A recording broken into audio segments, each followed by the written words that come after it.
que publiquei foi este que se chama Os Afluentes e que, bueno, xa vos dixen que toma lugar nunha cidade de Francia que se chama Lyon e que é unha cidade na que confluen dous ríos e o que lle pasa aos ríos é que cando confluen un continúa a ser río e outro pasa a ser afluente, non?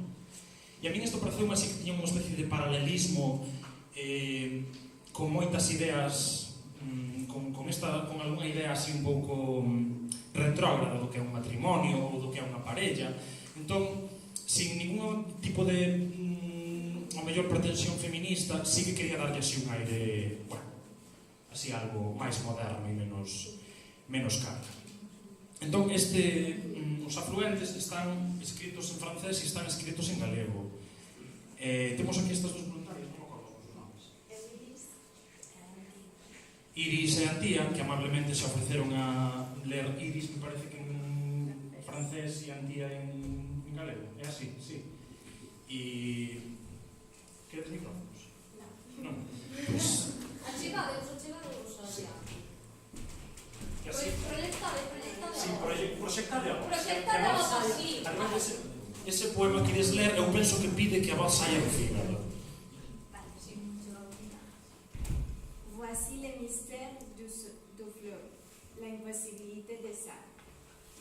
Vela aquí o misterio do río, a imposibilidade da súa solidez. Solidité. Chaque fois que nous nous asseyons pour regarder passer l'eau, Cada vez que sentábamos a ver a auga pasar, nous assistions sans le savoir à la célébration de acudíamos sen sabelo á celebración do noso notre dégel. dexer. Ce que nous croyons fermer se défaisait comme Aquilo que críamos firme desfacíase como se devant. desfame. Les liens indissolubles des promesses.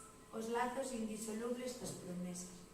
Nous avions seulement une poignée de sucre Só tiñamos unha presa de azúcar escorregando glissant entre les doigts. entre as mans. Avec elle, nous voulions adoucir la mer. Con ela queríamos aduzar o mar.